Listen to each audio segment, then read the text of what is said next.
Hello, everyone, and I want to welcome you to our webinar this evening. Thank you for coming.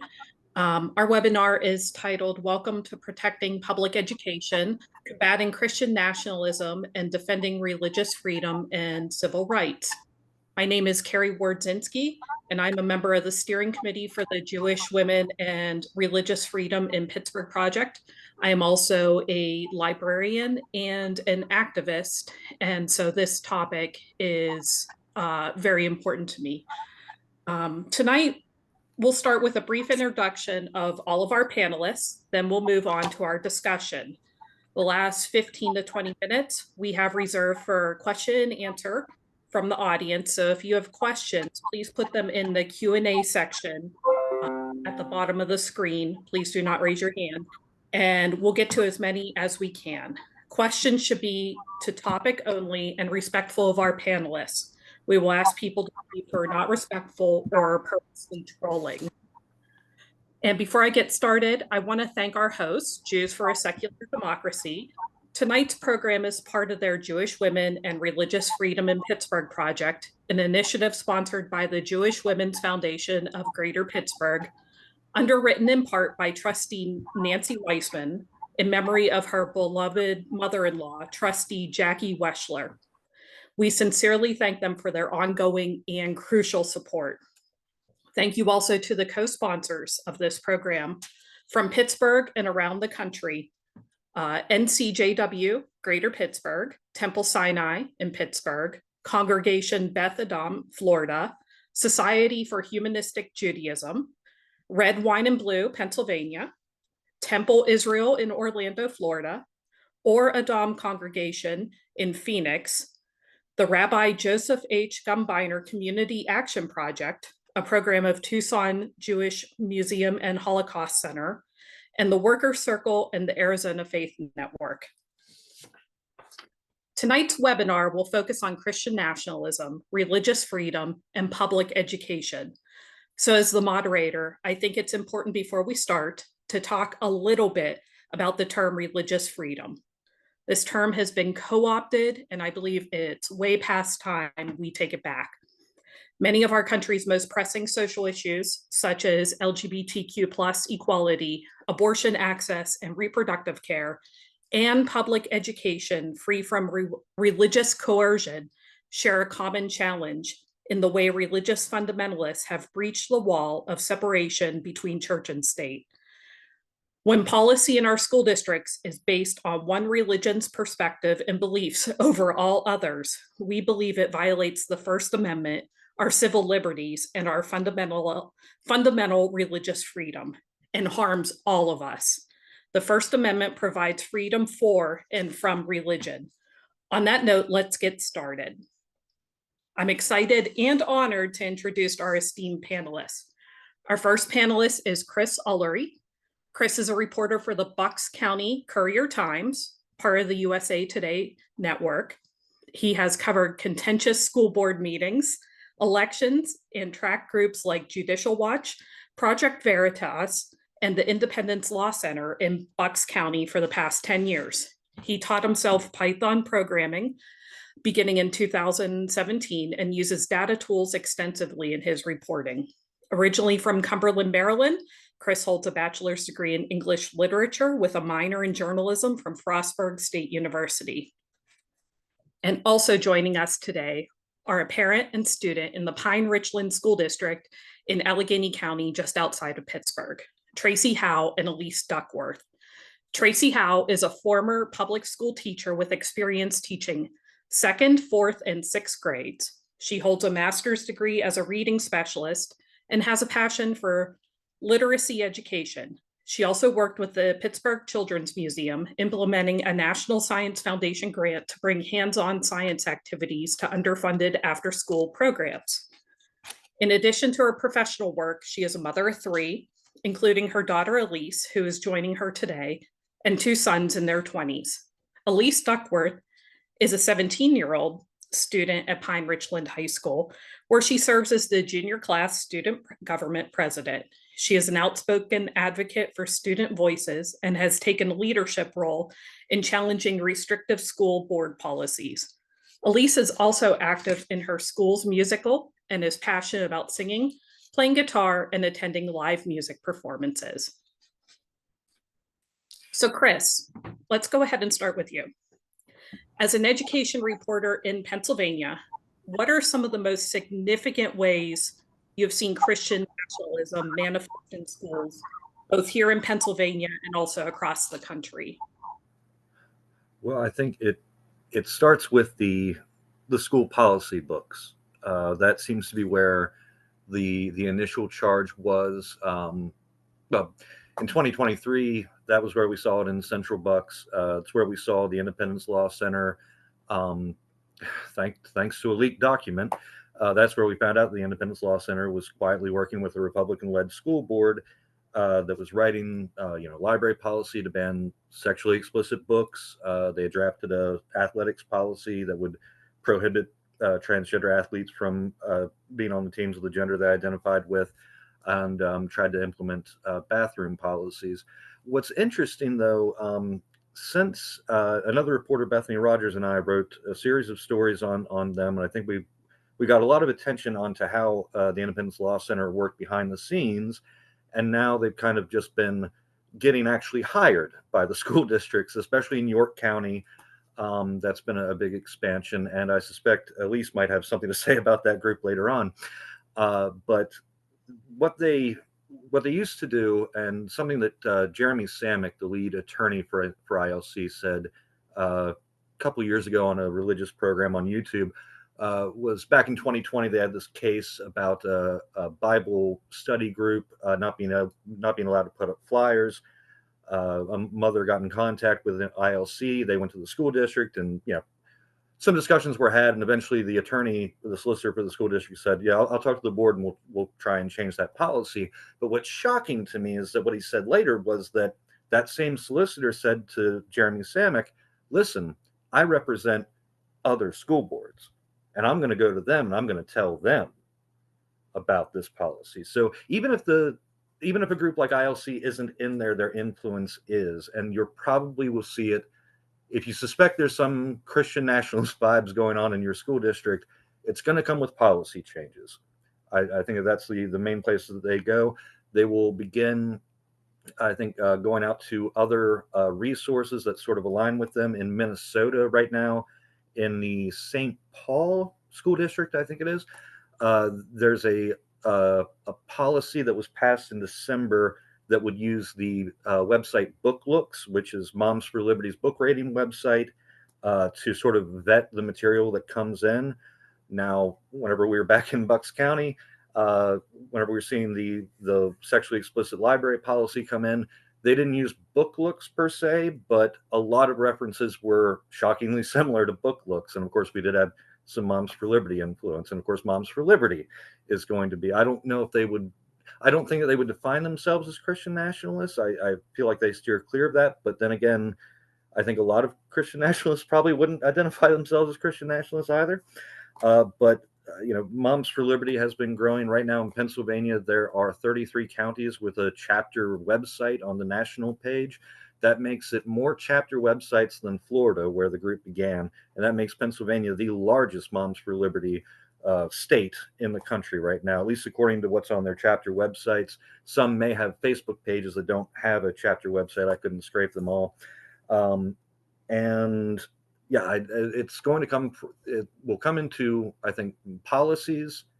School board races are where you're going to see the biggest challenges. We actually do have a couple of people on Moms for Liberty that are running for Bristol Township School District out here in Bucks County.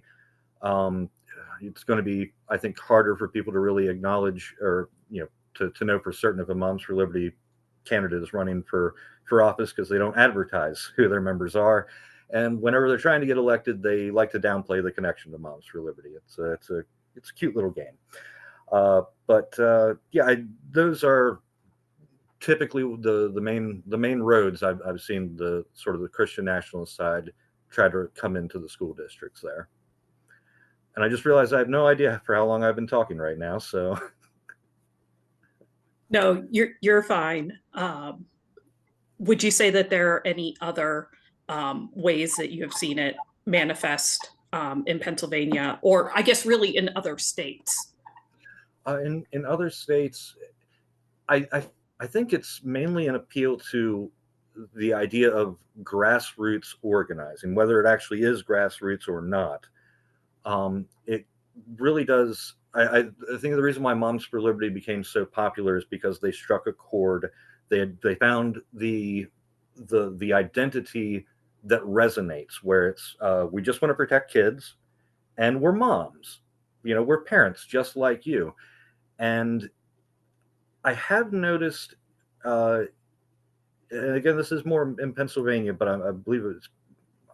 I know I've seen some other places as well, but there have been more rhetoric and public comment of like quoting Bible verses, seemingly unprovoked for this, and really the ones I've heard, it's not quite obvious why they're getting. It's almost like they're just reading random quotes from the Bible. Uh, yeah, it seems like it is this the policy books, more rhetoric during the public comment period. Public meetings have kind of settled down in the past couple of years.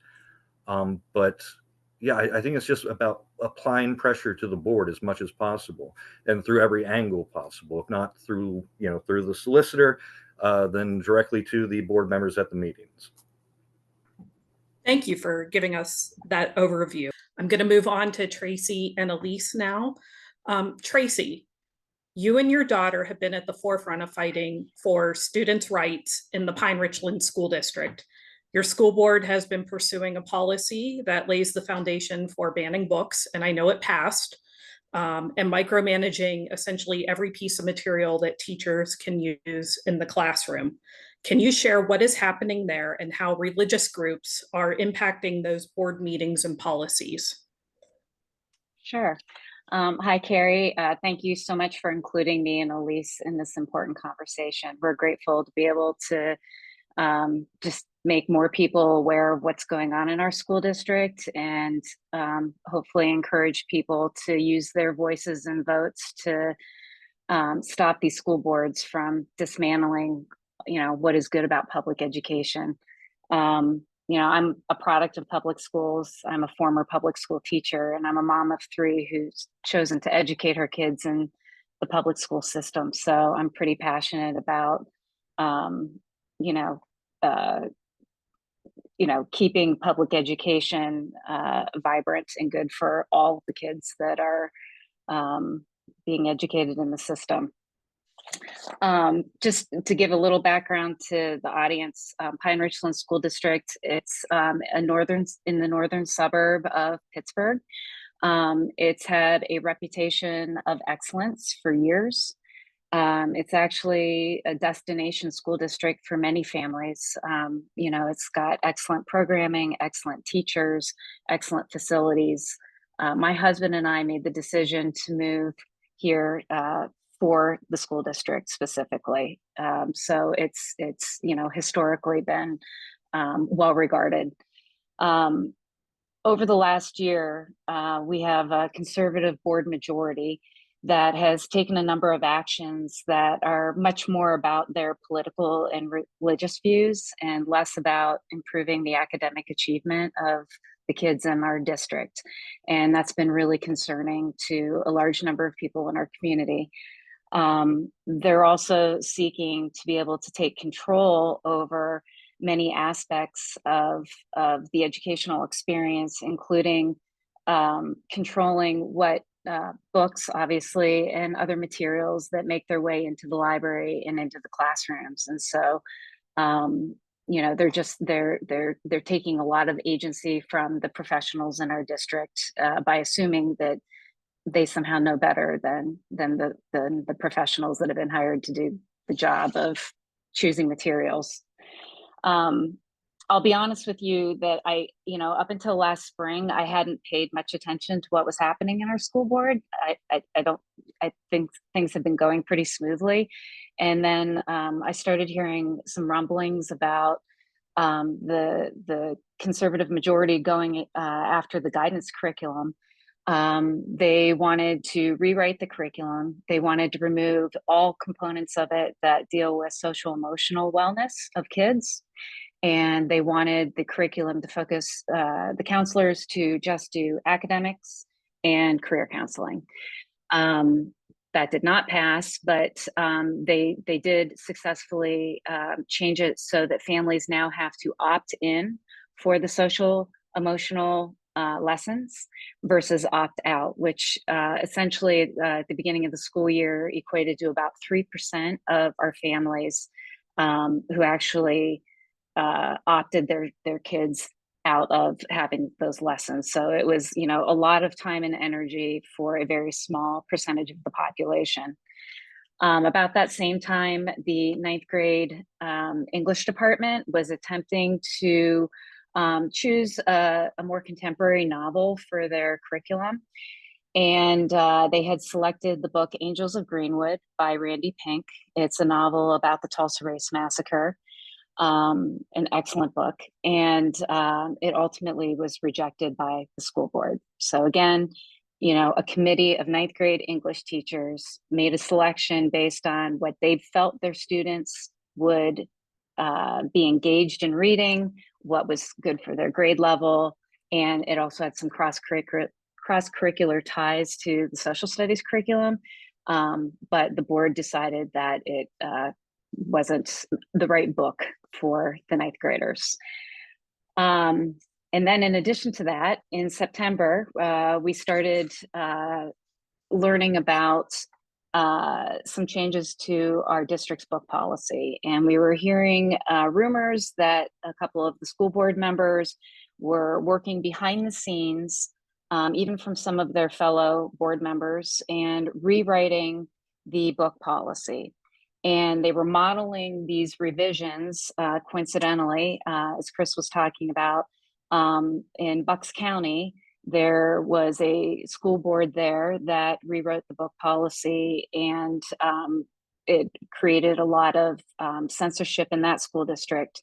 And it was very evident to everybody that these school board members in our district were essentially, you know, working from the same playbook as that school board in Central Bucks, which my understanding is that board actually ended up getting voted out, and they've been, am I right about that, Chris? I think that's true.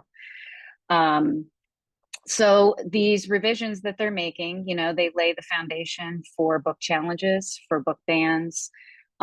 They put the ultimate control in the hands of the school board for making the final decisions on every single printed material that would go onto the library shelves or that classroom teachers would be able to use. And as far as the classroom, non-printed material would have to go in front of the board for approval before they would be able to introduce that to their students.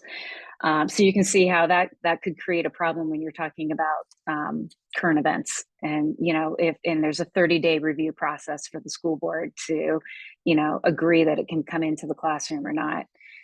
And I think it's relevant to note that we already have a system in place in Pine-Richland for parents to call the librarian and say, these are the books I don't want my child reading. And they have a way to flag them, and they have a way to, you know, keep these kids from checking those books out of the library. So there is a system in place, but it's not good enough. And, you know, they want to have further control.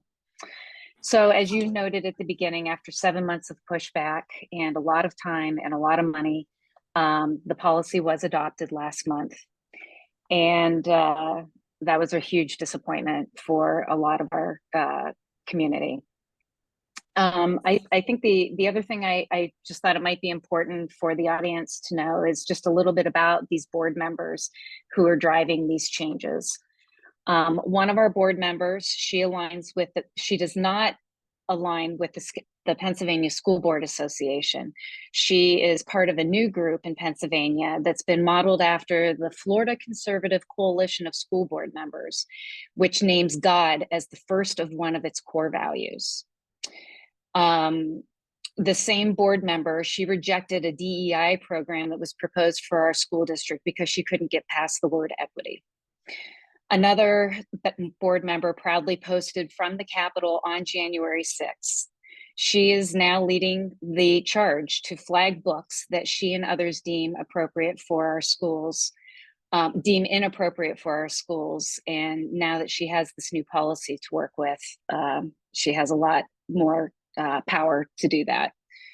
A third member of our district, he took our district to task a couple of years ago over transgender bathrooms. And then after the school district complied with some of his requests, he ultimately pulled his child and enrolled her in a Catholic school. And then at the meeting last month where the book policy was adopted, our president of the board invited supporters of that policy in to, witness the adoption of it. Most of those folks were over the age of 65 from one church. Those that were not in that category either were homeschooling their kids or sending them to a Christian school. And so through their speeches and their comments, they made their religious motivations pretty clear. So my daughter Elise and I have been attending board meetings regularly, and we've been speaking out. When Elise started addressing the board, that's when people took notice, because it was, not another adult yapping at them. It was a fresh face, and it was a student. And so I'm going to let her just share, from here what her experience has been like. Hi there, my name is Elise Duckworth. Thank you for having me to speak. I did want to sort of tell my story about how I got involved and how it's impacting students and the social aspect of our school on the day. So I got involved, obviously, because my mom showed me a list of the books that were being challenged. And the first red flag in my mind was books being challenged in general, because every single book, in my opinion, has some sort of value and somebody in the world will identify with it. And so no book should be challenged. And then the second red flag for me were the books that were being challenged. And one of the most well-known series that was being challenged was the Heartstopper series. And when I read that, it became very clear to me that this was a political agenda, because there's nothing explicit about the Heartstopper series. It's just the fact that there's 2 gay characters in it that really, I guess, set our board off and caused this proposed new policy. And so I spoke in front of the board, and I explained my passion for reading and how I think that students identify with the books that they would deem then inappropriate, and how we have diverse students that need the materials that they don't deem valuable, in a sense. And I gave that speech, and I got ignored by everybody on the board. Nobody recognized that I was even speaking. And so that was kind of a sign for me that not only did this policy need to be challenged, but the board in general. And so students automatically were kind of snapping into action, because they recognized the people that were supposed to be role models for us, and how flawed their characteristics were, in a sense. And so we started working as students, and I made a petition. It got 2,500 signatures on it. And my purpose behind that was reminding our board that even though only 30 individuals can consistently show up to their 7-hour-long meetings, that there was 2,500 voices that cared. And there's 2,500 voices that disagreed with them. And I think they needed to hear that, and they needed to recognize the results of their actions and their words. And then, we were reaching out to journalists constantly. And, at that kind of the peak time of it getting challenged, I was speaking to probably like 3 journalists a week, because everybody wanted to understand where the board was coming from. Like nobody can kind of wrap their mind around it, in a sense. And then, as my mom explained, the Angel of Greenwood book really kind of caused probably the biggest stir. They used very lame excuses as to why that book wasn't qualified to be in our schools. They attempted to use that it's not challenging enough for our students, because apparently the board would, be the most educated individuals to decide that over the English department, which helped pick out that book. And so that excuse, it just didn't work. And so we reached out to the author of the book, and she sent us 100 copies of her book, her publisher did. And so we had a student meeting at our school, and we organized it, and we said everyone show up to the auditorium 7 a.m. on this day, and we had a bunch of students show up. We got all 100 copies out, And then the author came from Alabama and came and talked to us and talked to the community and even talked to a lot of the open-minded school board members and kind of helped us understand why her book is important to teach and why the Tulsa Race Massacre is extremely important in especially today's society. And so it was just madness because of that. And students just consistently were speaking at the board. You had the LGBTQ students coming up and saying, like, you are targeting me and you're attacking me in a sense with this policy. And the same response of not making eye contact with the speaker. And so I also organized a meeting with our school board president and a few other members, and I sat down with them during a school day, and I got to kind of talk with them about their motivations behind the book policy, and share the student opinion and why there was so much frustration around it and why there's a disconnect between the community and the board and how there needs to be more two-way communication in a sense. And it basically got us nowhere. So obviously it didn't work out. It got passed through. And at that meeting, I was sitting with a few other fellow students, and obviously we've been working for months to try and stop this policy just for it to be, overturned like that.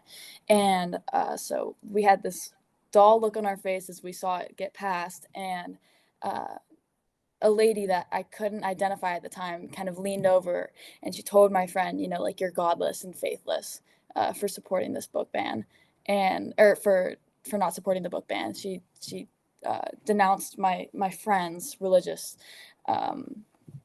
affiliation because she went against this book ban. And that's when it became very clear the people that were behind this and the motivations behind it.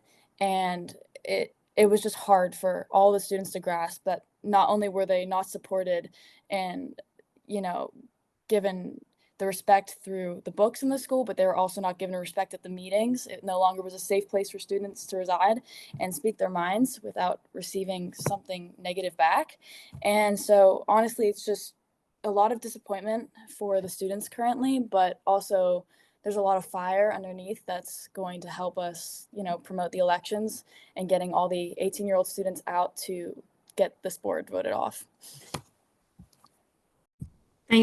Thank you so much for sharing that, Elise, and also Tracy. I know that I stayed up watching many of the 5, 6, 7 hour meetings just to follow along and see what was happening in Pine-Richland and to support you all.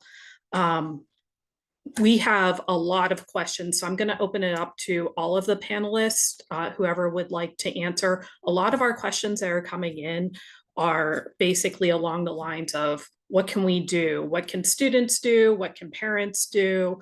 Or community members who might not have children in the district? And then also, is there a legal fight in all of this? So I'm going to open up to Chris, Matt, Tracy, Elise, whoever would like to go ahead and address that.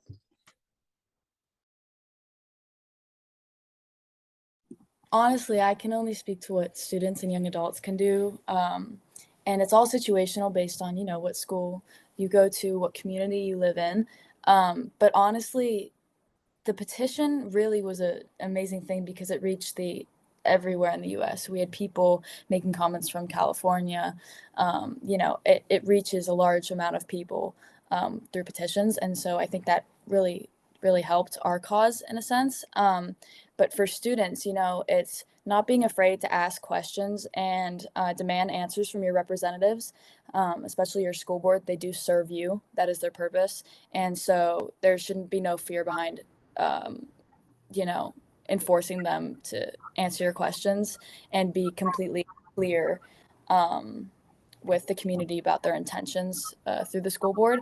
And then also just, sticking to your morals and your beliefs and backing them up in every way that you can.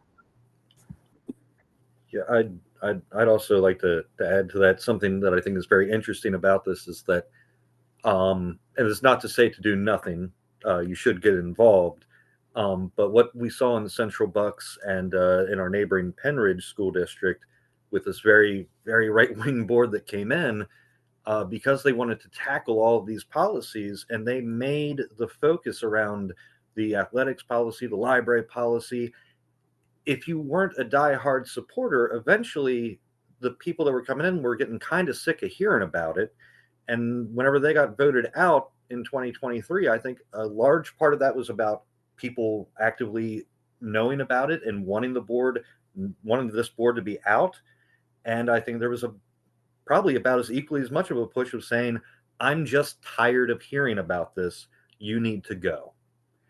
And so to some respect, whenever you have the extremists in there, whenever they get power, they're going to be a lot more vocal about their power. And well, let's face it, it's a school board. They don't have a whole lot of power, even though they might think they do. And, I think that they'll eventually show themselves out. So, if an election gets lost, don't lose hope is my point, I guess. So here is another question, and this is a different group that could be related to Christian nationalism.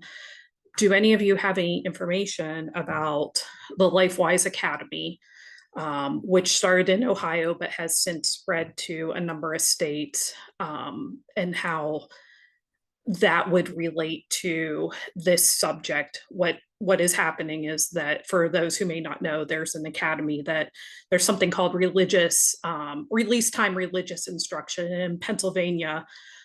It was originally intended to take one or two kids, who might either be going to like a CCD catechism class or a Jewish education class at the end of the day. But LifeWise Academy has essentially co-opted it, and they take entire classes. In some places, other places, it's whoever wants to sign up, and they take them for a weekly class, an hour a week, to go learn about the Bible. But it has very specific, it would not be the type of Christianity that I grew up practicing, for example. It's very rigid.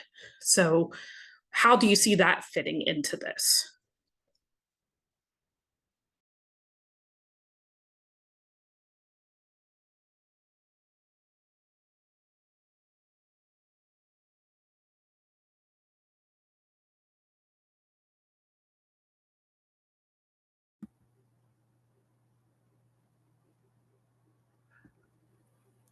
Specifically LifeWise Academy?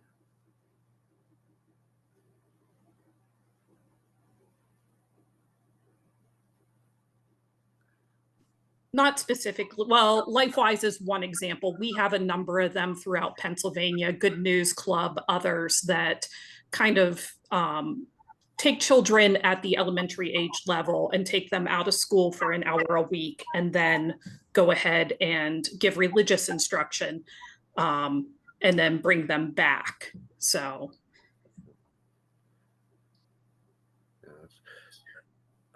I know that we've had some after schoolish programs out in Bucks County, especially Penridge there, although those were out again, I think, with when the Republican board got ousted a couple of years ago. What I'll say is, so in having done this, this seems to be primarily more of a Western Pennsylvania issue, where this has spread from Ohio into here, and it has occurred less on the eastern side of the state. So we're kind of getting a reverse sort of, I guess, action that's occurring, where you're about 2 years behind us in that. We were about 2 years behind in terms of Moms for Liberty affecting our schools. So, I mean, I'll go ahead and answer this one, primarily because there isn't a whole lot that can be done in Pennsylvania, because Pennsylvania requires any parent who signs the waiver to go ahead and release their student. So it's what's called a shall state instead of a may state. LifeWise can set up in any school in Pennsylvania that they want, and it can't be denied because of the way that our laws are written. So that's, a bit of it gets sticky there. We have a ton of questions here. Here's another one. What can teachers do in their capacity as employees, in a school when religiously motivated policy contradicts their pedagogical expertise and best practices? And are there also resources available to help protect them? And so that could get also come into the question of, are unions and teachers organizing against this? So that might be a good question for anybody here who would like to address that. What can teachers who are under this particular school board or a school board like this do from the inside? Well, honestly, from my experience of being involved with this and then going to school and, being around all these teachers and administrators that are also watching this happen, they honestly cannot do much because at least in our scenario, they're servicing all the kids of the school, even the students whose might align with this policy. And so they can't outwardly show their support one way. But our teachers, they want to teach history in the way that it should be taught, and they want our students to have access to diverse materials, as any public school teacher would vote for. And so we're also worried that with the passing of conservative Christian policies like this one, that our teachers are just going to relocate, find a new school where their teaching is appreciated and valued. Yeah, I think that we've seen in my area. I think that the way that the teachers sort of combat this is to do exactly what the parents and students do. They go to the meetings and just give it to the school board, and if that doesn't work, especially in Central Bucks, numerous protests. I mean, we've had teachers one teacher specifically who I can't remember if I believe he's been rehired, but he almost lost his job for effectively reporting or advising that a student who was being bullied go to the Office of Civil Rights, which is, that's depressing now to think about. But yeah, it's difficult because I think that the teachers are going to run the risk of losing their jobs, because let's face it, they're going to be opposing the people that are paying or signing their paychecks. And right now, I don't know if the faith is there that the federal resources will be there to protect them, but hopefully they'll keep fighting.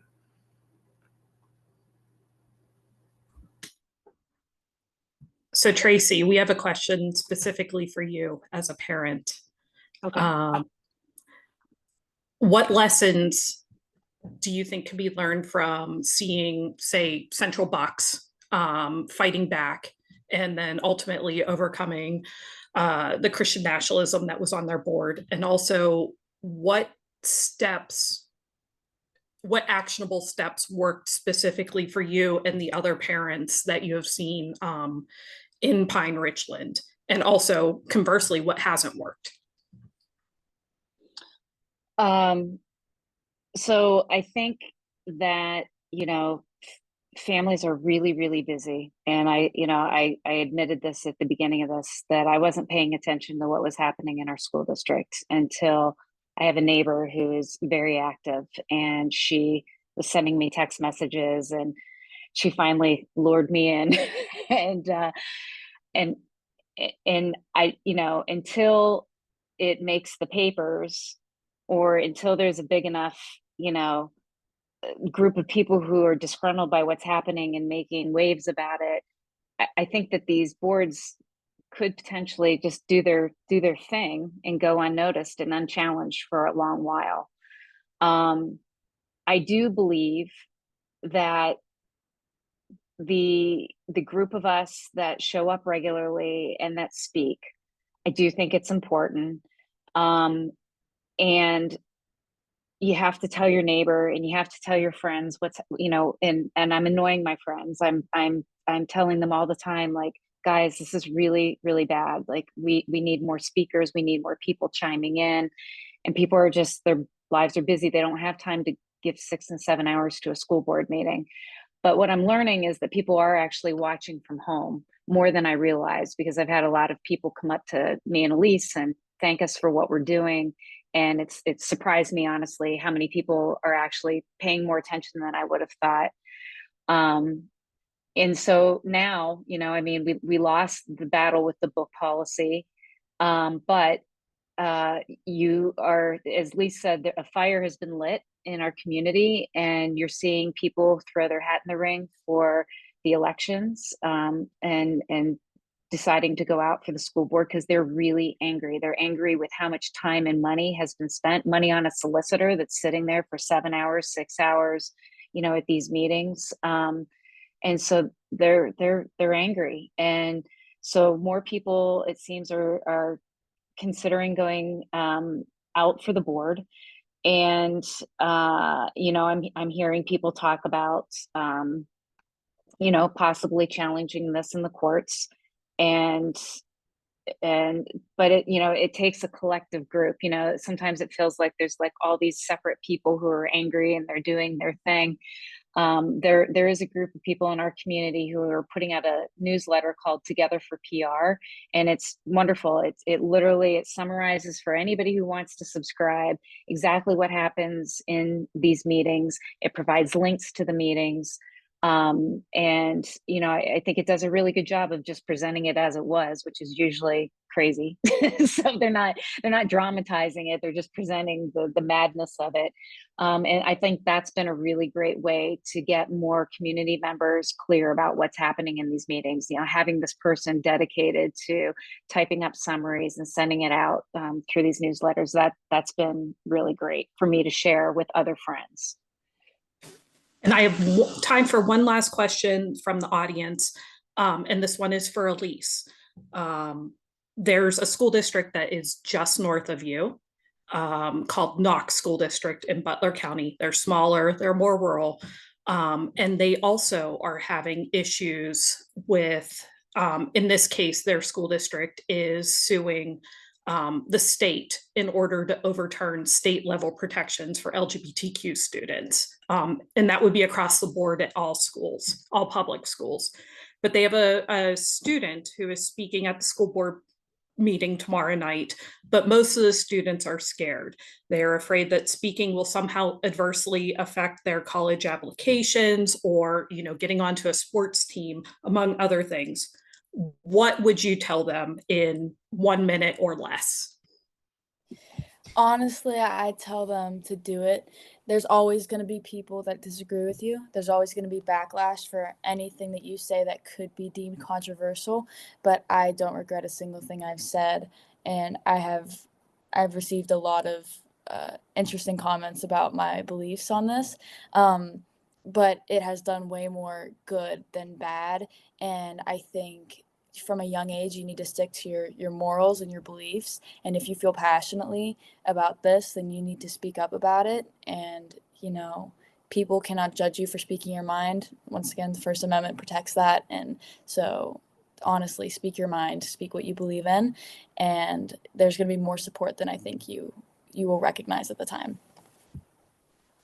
Thank you for that. And then I have one final question for all of you. In 1 minute or less, what do you think people should take away from today's webinar? And what's one action you want people watching this program to do? So we'll go ahead, everybody, Chris, Tracy, Matt, and Elise, give your answer to that question. I guess the main takeaway is to get involved, and the one action to take away from this is to vote.